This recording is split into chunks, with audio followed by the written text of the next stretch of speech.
The new hire at my work is my college bully who took me on a fake date and used it as a chance to record me as a creep trying to prey on her. Should I use this as a chance to tell HR? Posted by you/do_construction7435. I, 34M, am a lead developer on a team at a mid-sized SaaS company with around 100 employees. We are large enough that there are employees we can see and recognize, but not necessarily know their names. Recently, we had a new hire, Krista, 33F, who joined the PM part of the project I'm working on. I have a history with Krista from college. In college, I was more in my shell. I didn't treat myself well and was very much an introverted nerd, with admittedly bad posture and poor fashion sense. Krista had quite a few friends in college, and while she wasn't super popular, she was well liked and conventionally attractive. We shared a few classes together, and one day she asked me for help with an assignment. I helped her, and we talked. She seemed genuinely friendly to me. I helped her with a few more assignments, and finally, she asked me if I wanted to meet her after class at a coffee shop to talk. I said sure, but when I got there, Krista was nowhere in sight. I waited about 20 minutes before I called her. She answered and started laughing, and I heard several other voices laughing too. Krista said something like, "Why would I want to date a fat loser like you?" I looked out the front window of the shop and saw one of Krista's friends holding up her camera phone at me. For the next few weeks, there were jokes about me and flyers with my face from the coffee shop video plastered up with, "This guy's a creep," in bold letters on top. I kept my head down, and within a month, the next big thing popped up on campus, and I was forgotten. This didn't stop Krista and her friends from saying, "Ew, creep," when they saw me, but the rest of the campus eventually moved on, so I was never accused of anything or ostracized by the rest of the student body. After college, I learned about self-care and usually am with other programmers, so I don't stand out as a social outcast. When Krista was introduced to our team, I don't think she recognized me. It's only been a week, but I want to know if bringing up the college incident to HR is worth it. Most of my rational brain wants to let this go, treat Krista as a new person, and move on. However, I have a small fear that she might tell a skewed version of the college events and sour the team against me. I wonder if I should at least disclose the incident to HR so that if she does start telling tales, I have some recourse. What should I do? Update 1. Yesterday, some things happened, some bad, but mostly good. There were mixed responses to my previous post, with most advising me to report the situation, though one HR professional suggested I shouldn't. Due to the mixed advice, I consulted a local employment lawyer. The lawyer advised me to inform HR about my past with Krista, but to make it clear that there was never any disciplinary action taken against me in college. He asked if my job had a copy of my transcript, and I verified that it did. The lawyer also asked if there were any third parties who could verify the harassment and suggested I get their names and contact details if needed. I knew 2 people from college who I still had on LinkedIn and was certain they would tell the truth, so we were good there. The lawyer told me to request a meeting with HR and my supervisor, explain the situation with Krista, emphasize that there were never any charges or disciplinary actions, and mention that I had 2 witnesses if verification was needed. So, that's what I did. On Friday morning, I came into the office and sent an email to HR and my supervisor requesting a formal meeting at 10 a.m. My supervisor came to my desk, asked if everything was okay, and wanted to make sure I was happy. I told him everything was fine, I wasn't leaving, and it wasn't anything to do with him or the team. He seemed relieved, and by 10 a.m., we were in the conference room with the HR officer. I thanked them both for taking the time to meet with me and then followed my lawyer's instructions. I explained that the new project manager, Krista, was someone I went to college with, and that she had participated in the harassment of me during that time. I detailed that there were never any charges or disciplinary actions taken against me, and that I had 2 independent witnesses who saw the harassment and provided their contact info. My supervisor seemed shocked, and the HR officer reviewed the information I provided for a minute. Then the 2 of them talked for a moment before finally calling Krista in. When Krista walked into the conference room and saw me, HR, and the team supervisor, she seemed shocked. HR started with something like, "We have been told you 2 have a past." Krista sat down and looked pretty shocked throughout. She did admit to the bullying but tried to reframe it as a misunderstanding repeatedly.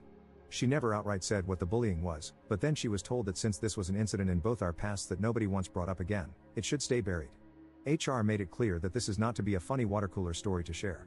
Krista and I both agreed to that, but Krista still looked shaken. Noon was approaching as the meeting was wrapping up.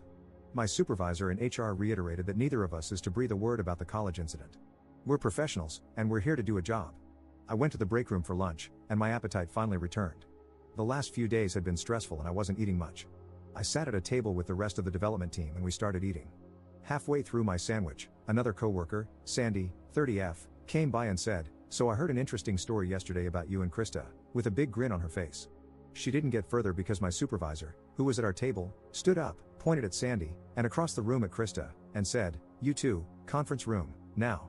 I wasn't privy to what happened in the conference room, but I did see the HR officer go into the room 2 minutes later, looking pretty pissed. I guess she got the call and was interrupted during lunch. I'm not sure what went on. The rest of my team asked what that was about.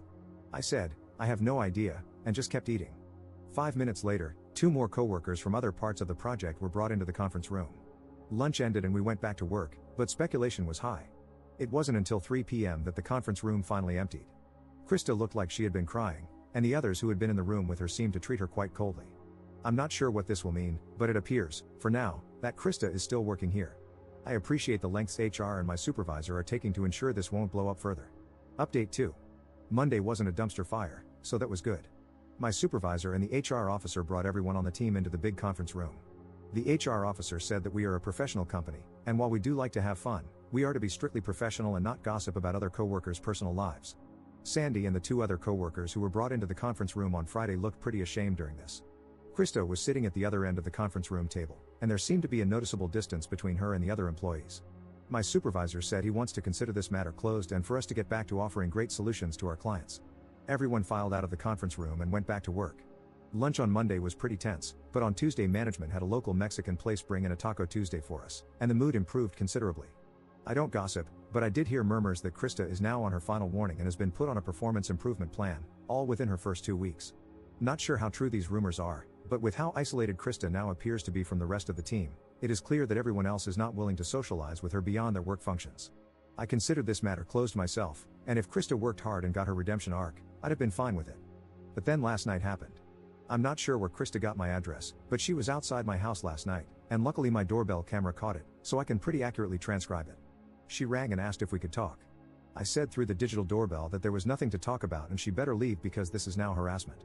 She pleaded for me to come outside and discuss it. I declined and emphasized she's not welcome. She then said she had a crush on me in college, that her friends found out she asked me to coffee and pressured her to turn it into a harassment campaign, and she was afraid of them disowning her for liking a guy like me. Guys, I wanted to laugh so freaking hard. I was socially awkward back in college, but even I knew this was BS. Hell, I wasn't even interested in Krista for a date, I thought she wanted to be my friend. I told her that I didn't care what she had to say, she had to leave. She told me I could just ask Sandy what she told her and it would clear this all up. I declined and said that this matter in the office is closed. Krista finally made an exaggerated sigh and walked off. I took the video recording from the doorbell and sent it to the employment lawyer. I will give it to my supervisor in HR today. I will be shocked if she lasts longer than this Friday now. Update 3. Krista is fired. I didn't even have to send HR the doorbell cam video, but I did send it to the lawyer I was talking to. The lawyer is drafting a cease and desist and potentially a restraining order if needed. Krista somehow got my address from someone in IT. The IT new hire is suspended because of this data breach, and everyone got a memo about data security yesterday morning, including the usual about phishing scams. Krista's desk was empty when I came in yesterday morning, and since I'm taking the necessary legal steps, I'm considering this matter closed. Edit. Krista tried to show up at my front door one more time a week later. I called the cops, and she was removed but not arrested since she didn't technically do anything yet. The lawyer served her with a cease and desist, and it has been communicated to me that she understands. Work is almost back to normal. No one wants to talk about Krista anymore. I consider this truly resolved now.